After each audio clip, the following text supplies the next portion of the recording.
Mom? She's here to make sure you all stay safe. You're in good hands.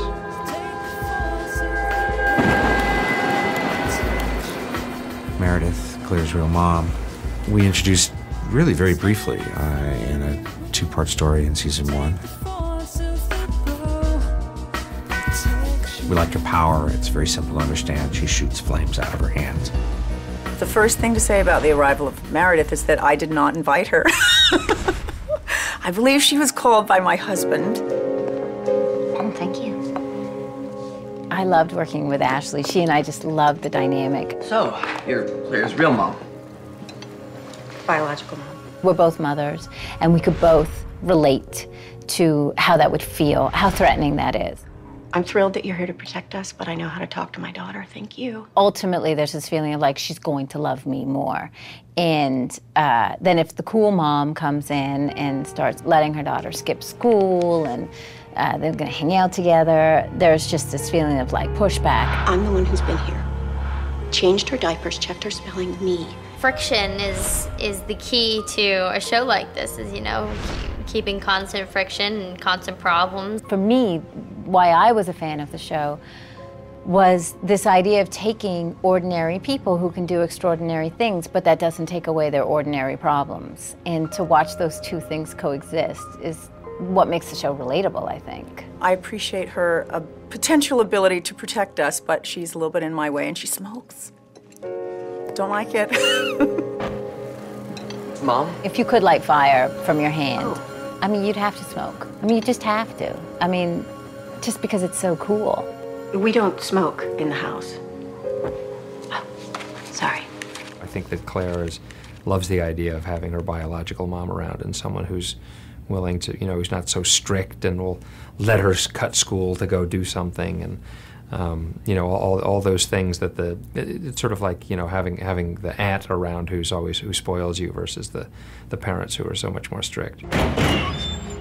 Meredith takes Claire into this container to try and help her understand that there's an emotional motivation to her desire to supposedly help the world, and that this is the burden of these heroes because ultimately they're human, and ultimately they have egos, and they want revenge, and they have anger, and that those emotions are so dangerous.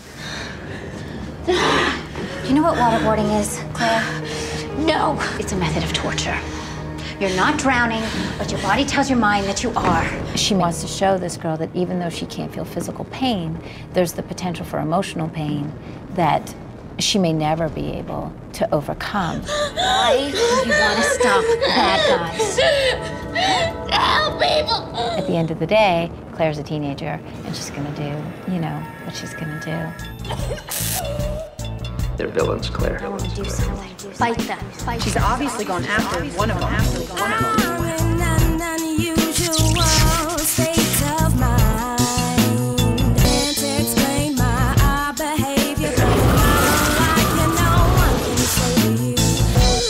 She meets this guy and she realized that he's more like her than, in many ways, than anyone she's met. Just want to be normal. She went through the same type of emotional ride with her powers. You know, she found out she had these powers, didn't know what they were, and kind of didn't want them. She just wanted to be normal. Maybe I can help. HRG and Sylar burst in there. They think we're going to get this guy back, and it's going to be fairly easy, and then all of a sudden Claire's in there, and now it's incredibly complicated. Back off! Drop the gun! Let go of the girl! Sylar! Dad, what is he doing here?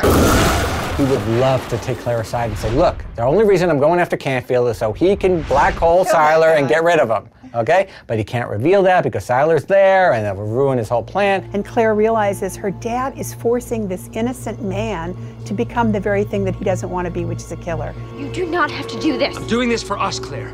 For what Sylar did to you. There won't be a monster.